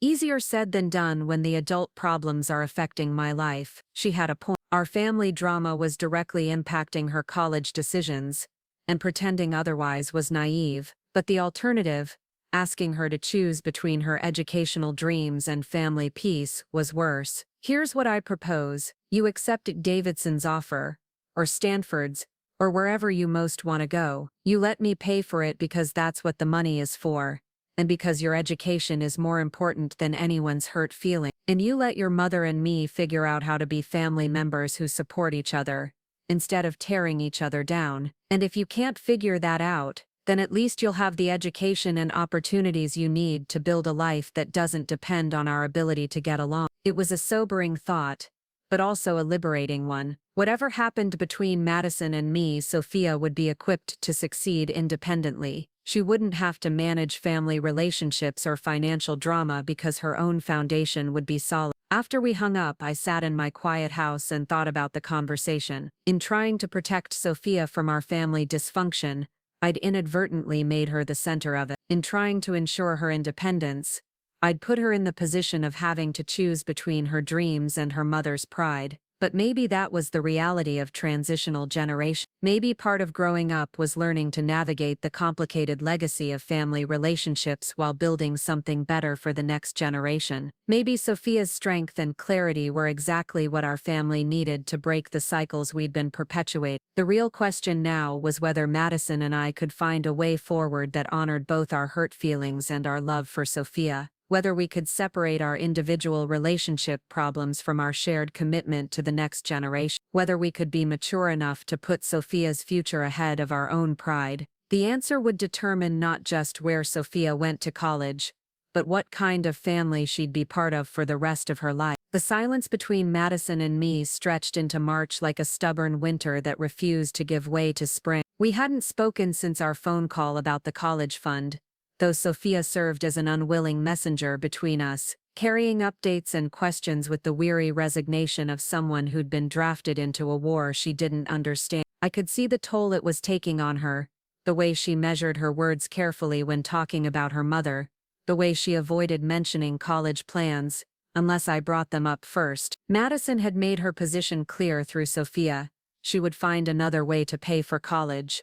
A way that didn't involve accepting what she called manipulation money from me. She'd started researching loans, scholarships and work-study programs with the determined energy of someone trying to prove a point. It was admirable and infuriating in equal measure, watching her choose financial struggle over swallowing her pride. I spent my days trying to stay busy enough not to think about the standoff we'd created. My watercolor painting had improved considerably, mainly because I was pouring all my frustrated energy into getting the light just right on the winter landscapes I kept attempting. The book club had become a refuge where I could discuss other people's family dramas instead of living my own.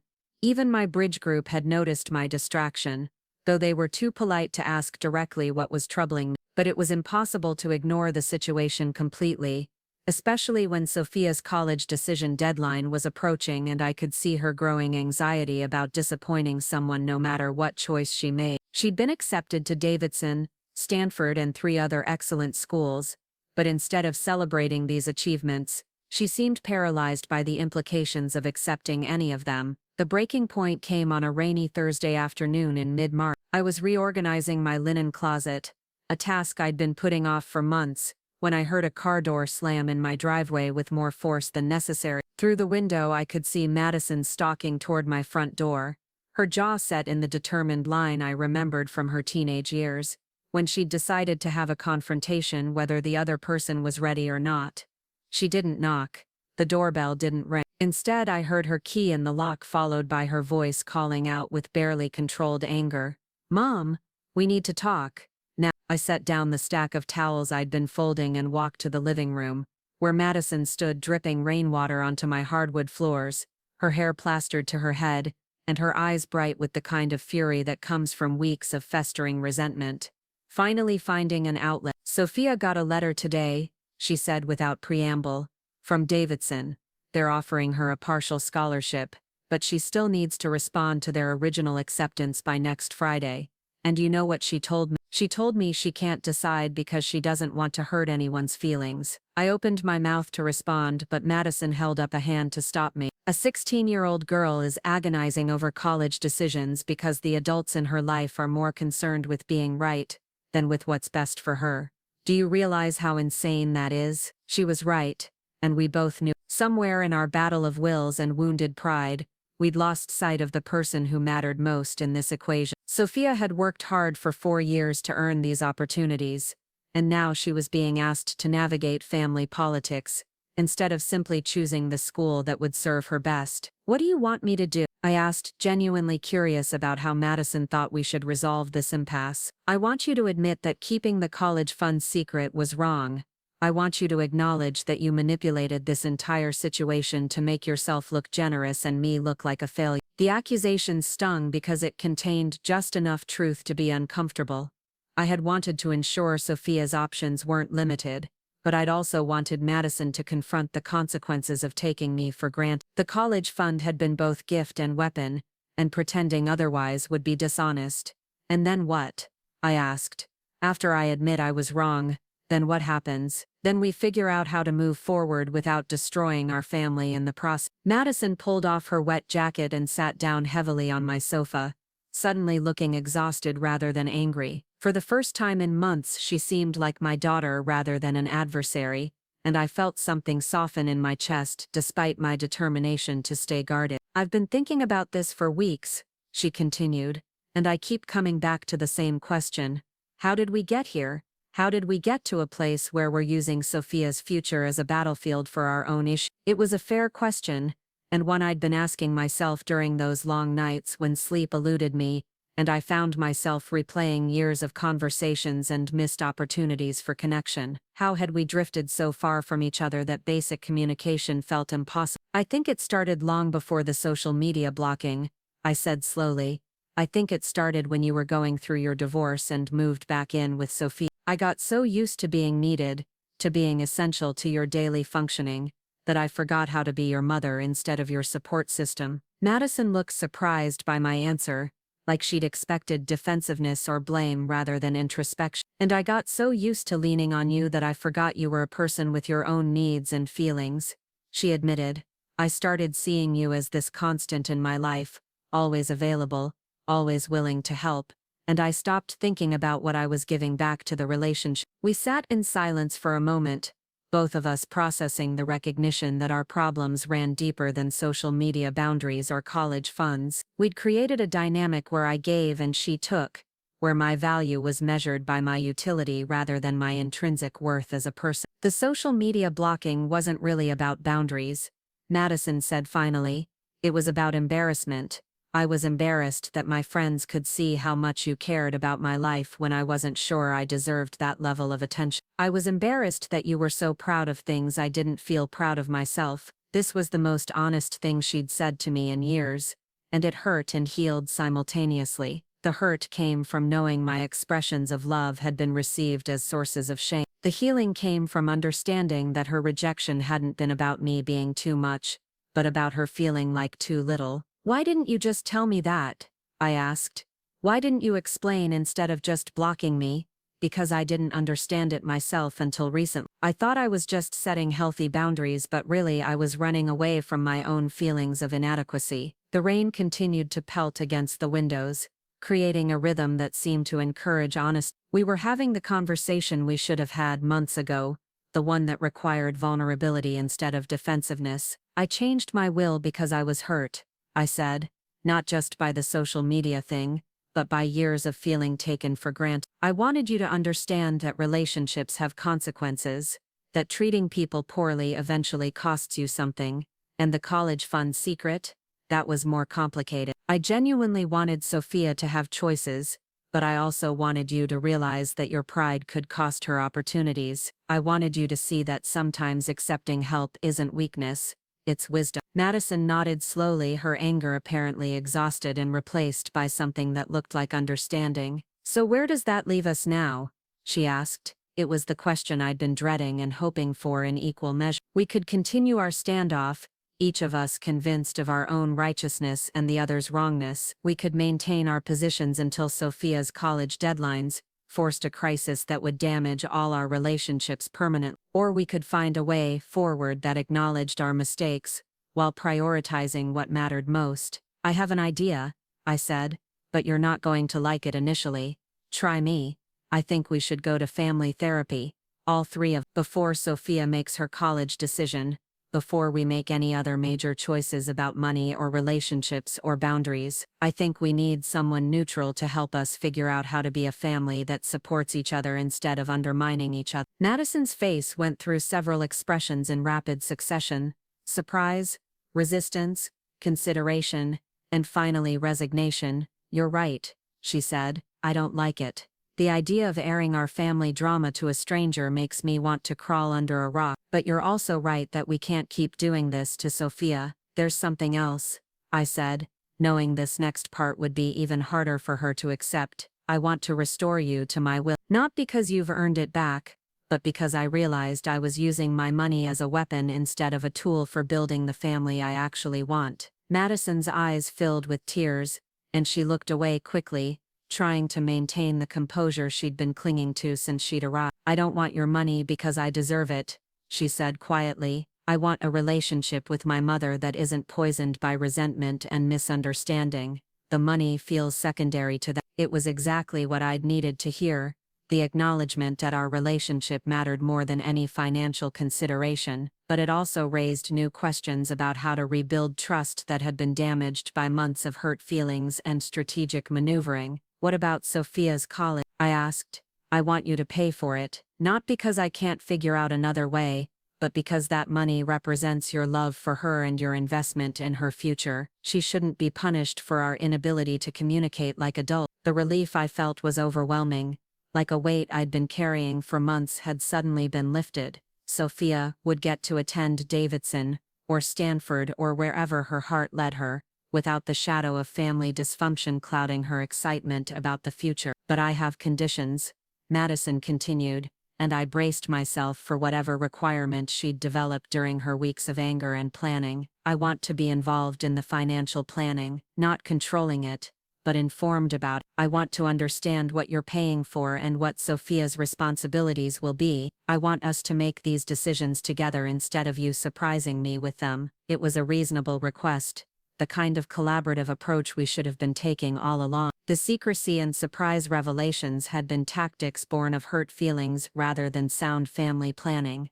and I want us to establish some ground rules for family financial decisions going forward, not just about Sophia's education, but about everything. When do we consult each other? When do we make independent choices? How do we handle disagreements without resorting to ultimatums and punishment? Again, perfectly reasonable. Madison was thinking like an adult who wanted to be treated as an equal partner in family decisions, rather than a child who received announcements about choices that had already been made. I can agree to all of that, I said, but I have a condition too. What? I want you to unblock me on social media, not because I need to see your posts, but because I need to know that you're not ashamed of having me in your life. I need to feel like you're proud to be my daughter, not just grateful for my financial support. Madison winced, clearly having hoped we could resolve our financial and practical issues without addressing the more personal hurt feelings that had started this whole mess. Mom, it was never about being ashamed of you. Then what was it about? She was quiet for a long moment, staring at her hands while she formulated her answer. It was about feeling like I couldn't live up to the image of me that you were projecting online. Every time you shared one of my business posts or commented about how proud you were of something I'd accomplished,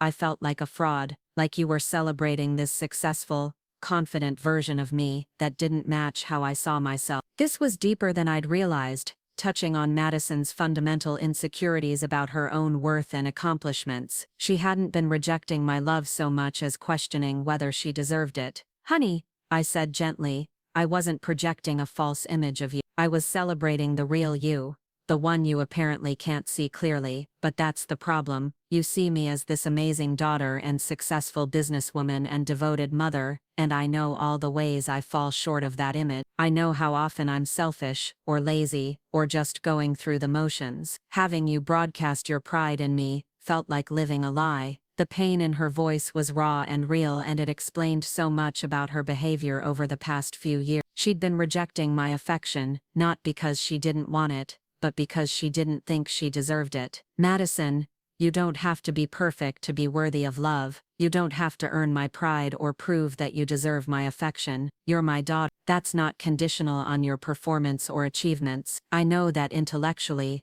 but feeling it is different. Then we need to work on that too. In therapy, in our daily interactions, in how we talk to each other about mistakes and failures and ordinary human imperfection. The conversation continued for another hour, covering ground we should have explored years ago. We talked about expectations and disappointments, about the difference between support and enabling, about how to express love in ways that felt affirming rather than pressuring. It was emotionally exhausting and incredibly necessary. By the time Madison left that evening, we'd established the framework for a different kind of relationship, not perfect, not without the potential for future conflict, but honest in a way that felt sustainable. We'd scheduled our first family therapy appointment for the following week, and Madison had promised to call Davidson to explain that Sophia would be accepting their offer. Most importantly, she'd pulled out her phone and unblocked me on Instagram, Facebook, and TikTok while we were sitting there together. "Don't go crazy with the commenting," she said with a smile that felt genuinely warm for the first time in months,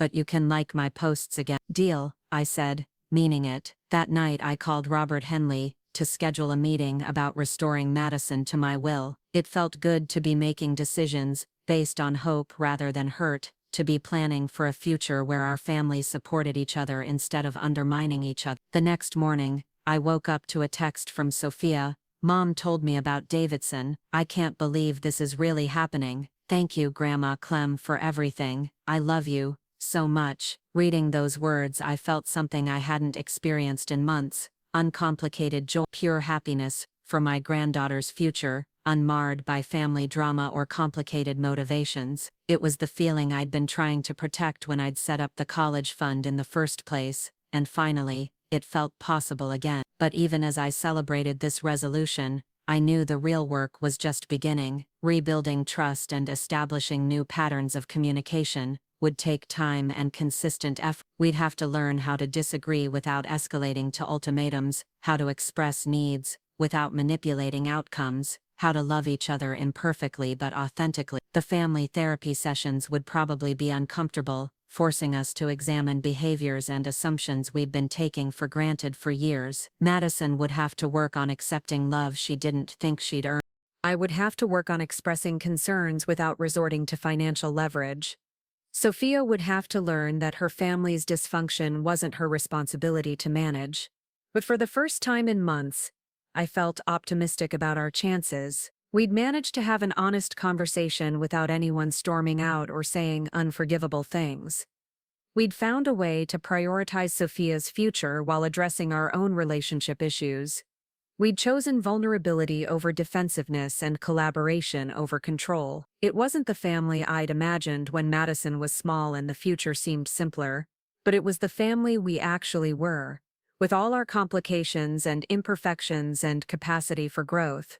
And maybe that was enough to build on. The spring that had been reluctant to arrive finally began showing itself in earnest.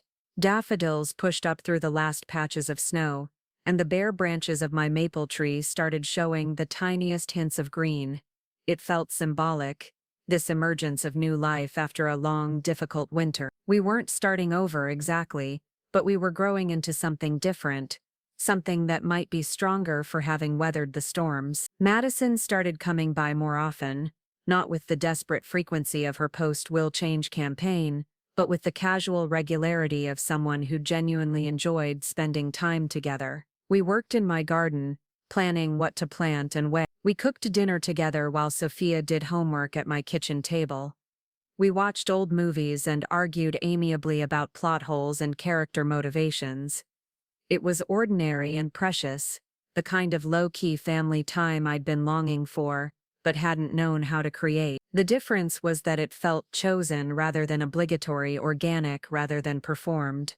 Our first therapy session was as awkward as expected, with all three of us sitting stiffly in uncomfortable chairs while Dr. Martinez asked gentle questions about our family dynamic. But even that awkwardness felt productive, like we were finally naming things that had been hiding in plain sight for years. "What I'm hearing," Dr. Martinez said during our second session, "is that you all love each other very much, but you've lost trust in your ability to express that love in ways that feel good to receive." It was a simple observation that somehow cut to the heart of our problem. We'd been so focused on the specific incidents and hurt feelings that we'd lost sight of the underlying affection that had motivated all our clumsy attempts at connection. By the time Sophia's graduation approached in May, we'd established new rhythms and patterns that felt sustainable. Madison consulted me about major financial decisions affecting Sophia, but she also maintained her independence in areas that didn't require family input. I expressed my opinions and concerns without resorting to ultimatums or financial pressure. Sophia focused on her own goals and interests without feeling responsible for managing our relationship. The night before Sophia's graduation, I sat in my backyard with a glass of wine, watching the sunset paint my garden in soft gold light. Madison and Sophia were inside, arguing good-naturedly about what shoes went best with Sophia's graduation dress. It was the kind of normal family moment I'd feared we might never have again. My phone buzzed with a text from Madison.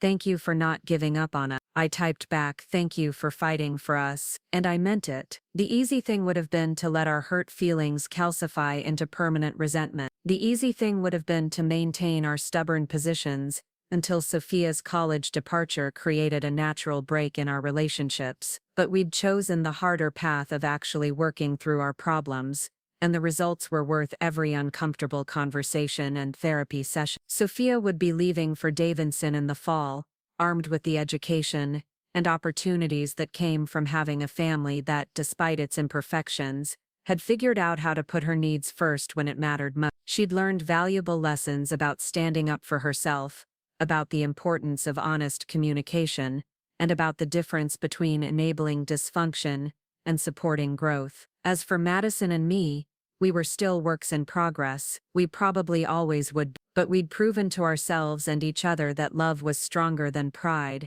that relationships could be repaired without erasing the damage they'd sustained, and that it was never too late to choose a different way of being family. The money had been important, both the college fund and the inheritance, but it had never been the real issue. The real issue had been respect, recognition. My daughter blocked me on social media, so I blocked her access to my Social Security fortune, and the fundamental human need to feel valued for who you are, rather than what you can provide. We'd found a way to honor those needs while building something better for the next generation. It wasn't the ending I'd imagined when this whole mess started, but it was better than anything I'd dared to hope for during those dark months, when it seemed like our family might be irreparably broken. We'd learned that love alone wasn't enough to sustain relationships, but love combined with effort, honesty, and the willingness to change could create something beautiful and lasting. The future stretched ahead of us,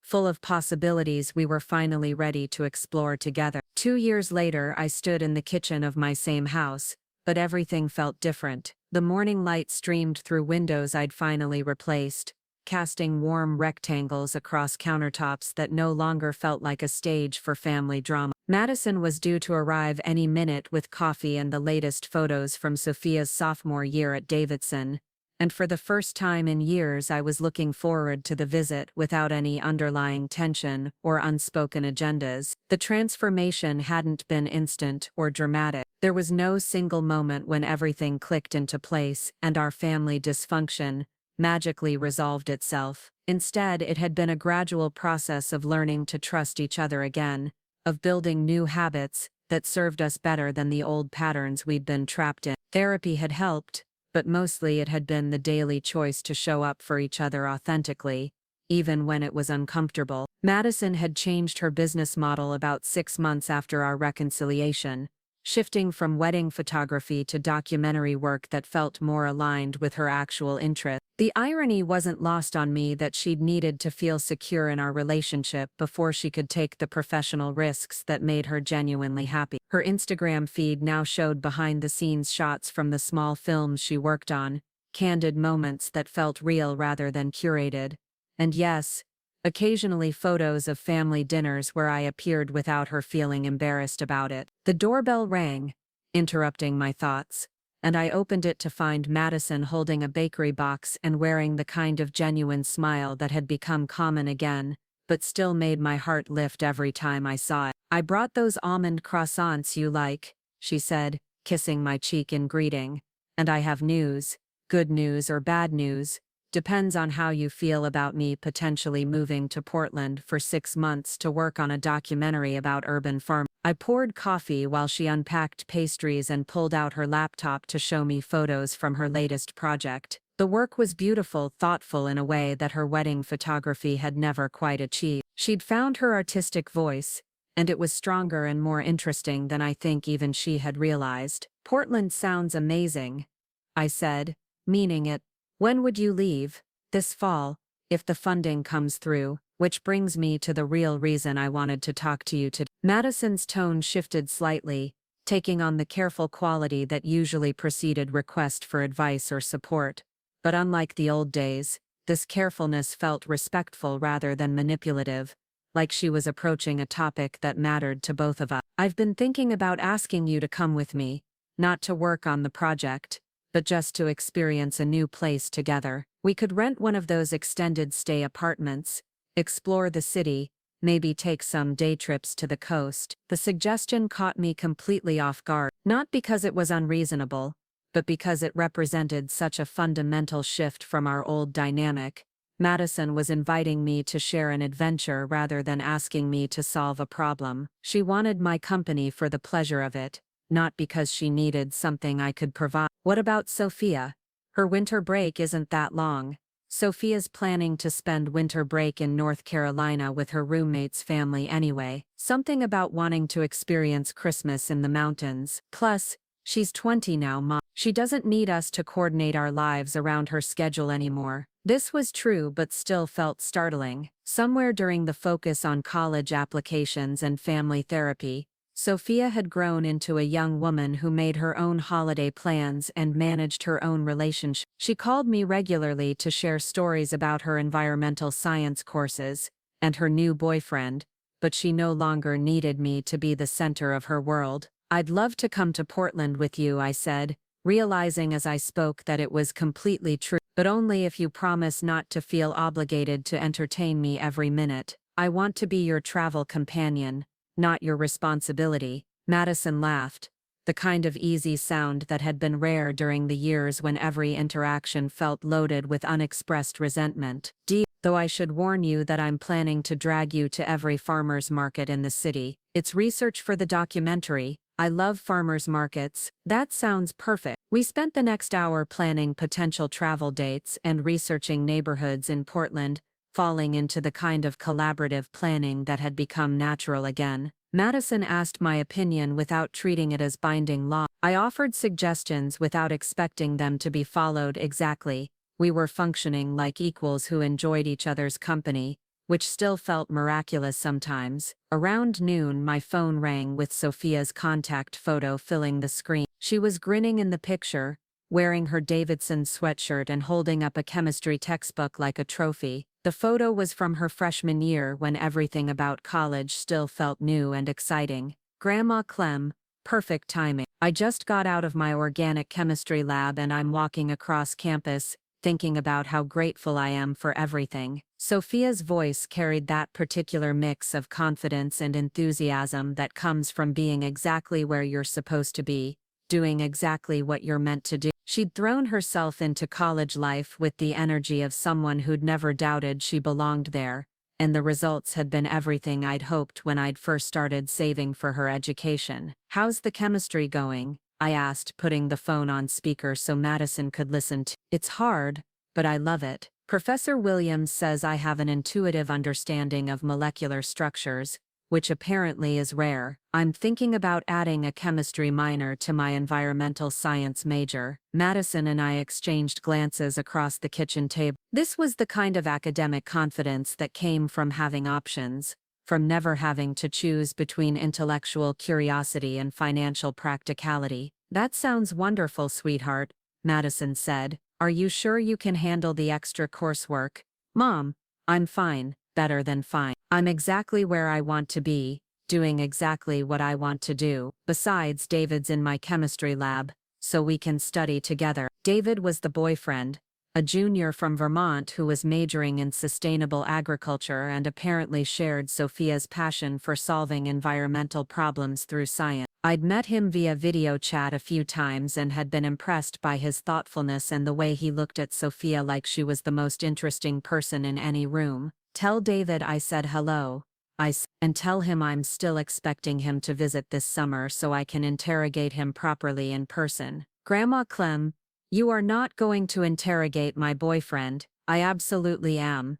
It's my grandmother privilege. Sophia laughed, and I could picture her rolling her eyes in that affectionate way she'd perfected over the years. Actually, that's part of why I called. David and I are planning to spend a week with you this summer before we start our internship. He wants to learn how to make your famous apple pie, and I promised him you'd teach him. The easy assumption that my house would be open to her and her boyfriend, that I'd welcome them and enjoy their company, filled me with quiet satisfaction. This was what healthy family relationships looked like.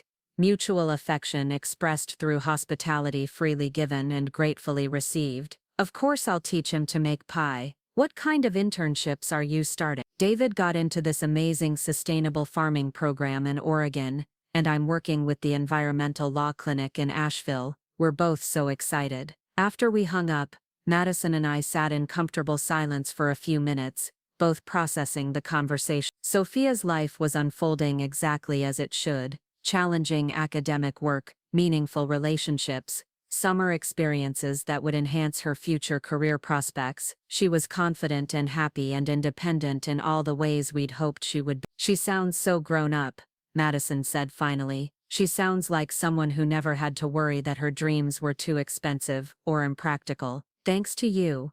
Thanks to us, I corrected. We figured out how to put her first when it mattered. Madison nodded, and I could see her working through emotions that were probably similar to my own. Pride in Sophia's accomplishments, gratitude for the financial security that had made them possible, and maybe a little sadness that this phase of active parenting was essentially over. Sophia would always be our daughter and granddaughter, but she no longer needed us to manage her life or solve her problems. Can I ask you something? Madison said.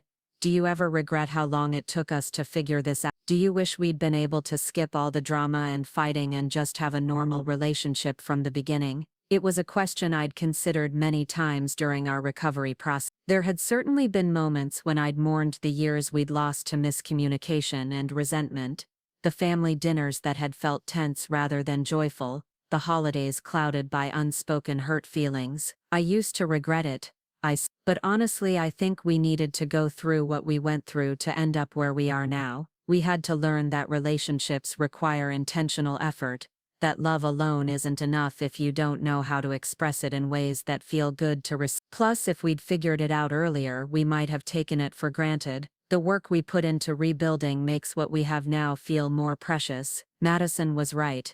The relationship we had now felt deliberately chosen rather than accidentally inherited. We'd both had to examine our patterns and assumptions, to take responsibility for our contributions to the dysfunction, and to actively choose different behaviors going forward. There's something else I want to tell you, Madison said, reaching for her purse. I've been working on a project for the past few months, and I finally finished it. She pulled out a small wrapped package and handed it to me with the kind of nervous excitement that suggested this was more significant than a casual gift. Inside the wrapping paper was a leather-bound photo album, the kind with thick pages and careful attention to archival quality. The first page contained a photo I'd never seen before, Harold and me at Madison's college graduation, both of us beaming with pride as she walked across the stage. He had his arm around my shoulders and I was clapping enthusiastically, my face radiant with joy for our daughter's achievement. I found this in Dad's old camera bag, Madison explained. He'd taken a whole roll of film that day but never developed it. I had it processed last month. The album chronicled our family history through pictures I'd forgotten existed, moments Harold had captured but we'd never seen. There were photos from Sophia's early childhood, family dinners, holiday celebrations, ordinary afternoons that had seemed unremarkable at the time but now felt precious in their mundane happiness. But what made the album truly special was Madison's commentary. Each page included handwritten notes describing what she remembered about the moments captured, what they'd meant to her then and what they meant to her now. Her words were honest about both the good times and the difficult ones, acknowledging the complexity of our relationships while celebrating what we'd built together. "This is beautiful," I said, turning pages slowly and reading her reflections. "Thank you. I wanted you to know that I remember the good times too, not just the fights and misunderstandings, but all the ways you've shown up for our family over the years, all the ways you've loved us, even when we didn't make it easy." The album ended with recent photos, Sophia's graduation from high school, family dinners from the past year, candid shots from our renewed relationship. The final page contained a letter Madison had written but never given me, expressing thoughts she'd apparently needed to work through before she could share them. "Mom," the letter began, "I've been trying to figure out how to apologize for years of taking you for granted, but I keep realizing that apologies aren't enough. What you need from me isn't regret about the past, but different behavior in the future. So instead of just saying sorry, I want to promise you some things. I promise to see you as a whole person with interests and opinions that matter, not just as my mother whose function is to support my choices. I promise to express gratitude for your generosity without waiting until I need something from you. I promise to include you in my life because I value your presence, not because family obligation requires. I promise to trust that your love for me isn't conditional on my performance, and to stop rejecting affection because I don't think I've earned it. Most importantly, I promise to keep working on being the daughter you deserve, not because I want back in your will, but because our relationship is worth the effort it takes to sustain it. I love you, Mom. Thank you for not giving up on us." By the time I finished reading, both Madison and I were crying, but it was the good kind of crying that comes from feeling deeply understood and appreciated. The letter captured everything I'd been trying to communicate during our difficult months, all the needs I'd struggled to articulate without sounding demanding or manipulative. "I love you too," I said, closing the album and reaching across the table to squeeze her hand. "And I'm so proud of the woman you've become, not just in the past 2 years but throughout your whole life. You've always been enough, Madison. I just needed you to believe it too." We sat together in my kitchen, holding hands across the table and letting the weight of everything we'd been through settle into something that felt like peace. Outside, spring was asserting itself with the kind of determined cheerfulness that made winter seem like a distant memory. My garden was full of new growth, plants that had survived the cold months and emerged stronger for the experience. Later that afternoon, Madison helped me plant the flower beds we'd planned together, working in comfortable companionship while we discussed logistics for the Portland trip and speculated about Sophia's summer internship. It was ordinary family time, the kind I'd learned not to take for granted after nearly losing it entirely. That evening, after Madison had gone home and I was cleaning up the dinner dishes, I found myself thinking about the question she'd asked earlier about regret. The truth was, I didn't regret the difficult period we'd navigated together. It had taught us things about ourselves and each other that we might never have learned otherwise. I'd learned that love without respect is ultimately unsustainable, that generosity without appreciation becomes resentment, and that family relationships require the same intentional effort as any other kind of meaningful connection. Madison had learned that she was worthy of love without having to earn it through performance, that accepting help could be an act of wisdom rather than weakness, and that vulnerability was often the price of genuine intimacy. Most importantly,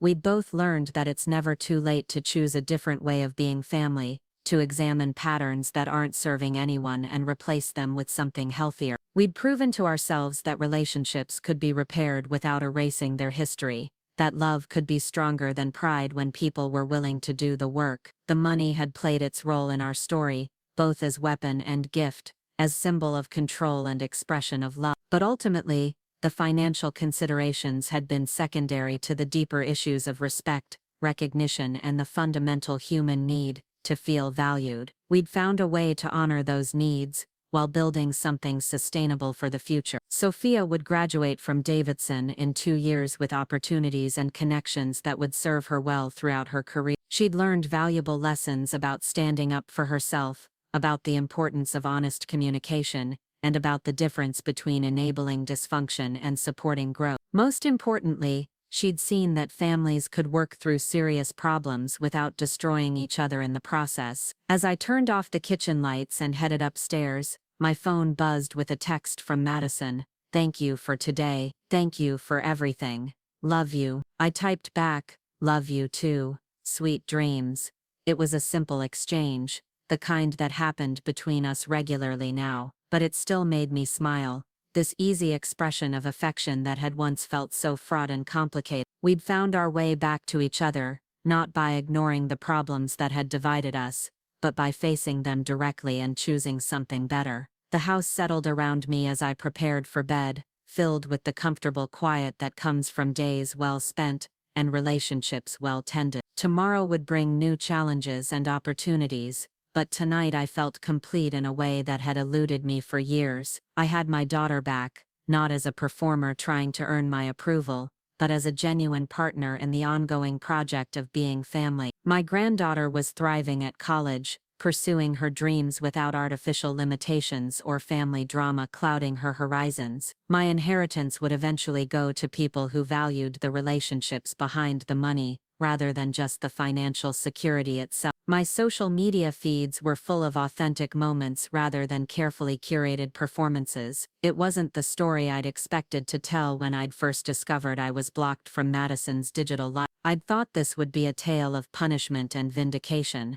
of teaching lessons through financial consequences. Instead, it had become a story about the hard work of loving people imperfectly but authentically, about the courage required to examine our own contributions to family dysfunction, and about the surprising grace that becomes possible when people choose vulnerability over defensiveness. The real victory wasn't in being proven right or in having my will changes acknowledged as justified. The real victory was in building a family that supported each other's growth rather than demanding each other's compliance, that celebrated individual achievements while maintaining collective bonds, that could disagree without deploying ultimate weapons like inheritance threats or social media blocking. 6 months later, I received a package from Portland containing local coffee beans, artisanal honey, and a note from Madison describing the documentary she was working on. She sounded energized and fulfilled in a way that made me grateful we'd found the courage to work through our problems, rather than allowing them to permanently divide us. The note ended with an invitation. "The project wraps up in December, and I want to celebrate by hosting Christmas here. David's family is flying out from Vermont, and Sophia's bringing her roommate. It'll be chaotic and wonderful, and nothing like our traditional celebrations, but I think that's exactly what we need. Say yes." I called her immediately to say yes, to tell her how proud I was of her work and to start planning what I might contribute to a Christmas celebration that would be different from anything we'd ever done before. It felt symbolic, this willingness to create new traditions, rather than clinging to old patterns that had outlived their usefulness. As I hung up the phone, I realized that was what redemption looked like, not the restoration of old dynamics, but the creation of something entirely new. We'd moved beyond forgiveness into genuine transformation, beyond repairing what was broken into building something stronger in its place. The daughter who had once blocked me on social media now sent me daily photos from her work on environmental justice documentary. The granddaughter whose college education had been threatened by family dysfunction was thriving academically and personally. The family relationships that had once felt transactional now felt genuinely reciprocal. It had taken 75 years for me to learn that the most powerful inheritance I could leave wasn't money, but the example of a family that had learned to love each other well despite their imperfections. That was a legacy worth fighting for, and finally it was one we'd actually achieved. Up next, you've got 2 more standout stories right on your screen. If this one hit the mark, you won't want to pass these up. Just click and check them out.